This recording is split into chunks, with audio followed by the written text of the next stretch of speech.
Hi hello అండి, నేను మీ Shweta. Welcome to my YouTube channel అమ్మాయి గారి వంటలు. Today recipe is eggless cake with wheat flour without using baking powder and oil. మరెందుకు ఆలస్యం, దాని తయారీ విధానం చూద్దాం. Let us start the recipe. ముందుగా ఒక బౌల్లో 1 కప్ గోధుమ పిండిని జల్లించుకోవాలి.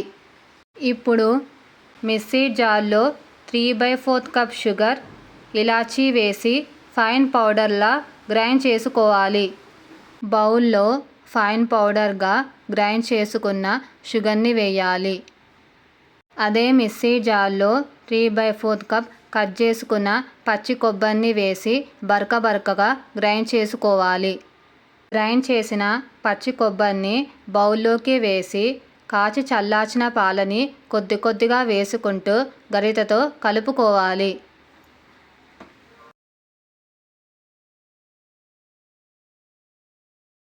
కేక్ బ్యాటర్ ఇలా జారుడుగా ఉంటే చాలు. ఇప్పుడు అందులో 1/2 టేబుల్ స్పూన్ బేకింగ్ సోడా, నిమ్మరసాన్ని వేసి గరిటెతో కలుపుకోవాలి. ఇక్కడ బేకింగ్ సోడాని వేసి నిమ్మరసం వేయడం వలన నురుగనేది ఫామ్ అవుతుంది. ఇప్పుడు కేక్ మౌల్డ్ తీసుకొని 1 టేబుల్ స్పూన్ ఆయిల్ని వేసి బ్రష్తో అప్లై చేయాలి.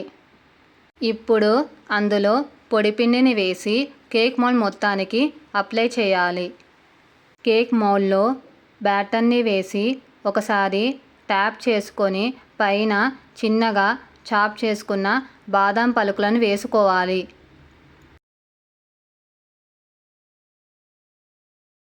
ఒక గిన్నెలో వాటర్ని పోసి కేక్ స్టాండ్ని పెట్టి ప్లేట్ కవర్ చేసి 5 to 10 minutes ప్రీహీట్ చేసుకోవాలి.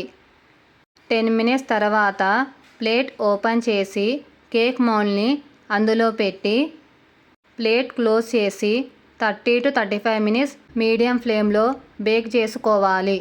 35 minutes తర్వాత ప్లేట్ ఓపెన్ చేసి కేక్ బేక్ అయిందో లేదో టూత్ పిక్తో చెక్ చేసుకోవాలి. టూత్ పిక్కి కేక్ అస్సలు అంటుకోలేదు. చూడండి ఎంత పర్ఫెక్ట్గా బేక్ అయిందో. కేక్ చల్లారాక డీమౌల్డ్ చేసుకోవాలి. పిల్లలు కేక్ అడిగినప్పుడు ఇలా చేసి పెట్టండి, చాలా ఇష్టంగా తినేస్తారు. మీకు ఈ రెసిపీ నచ్చితే ఒక లైక్ చేయండి.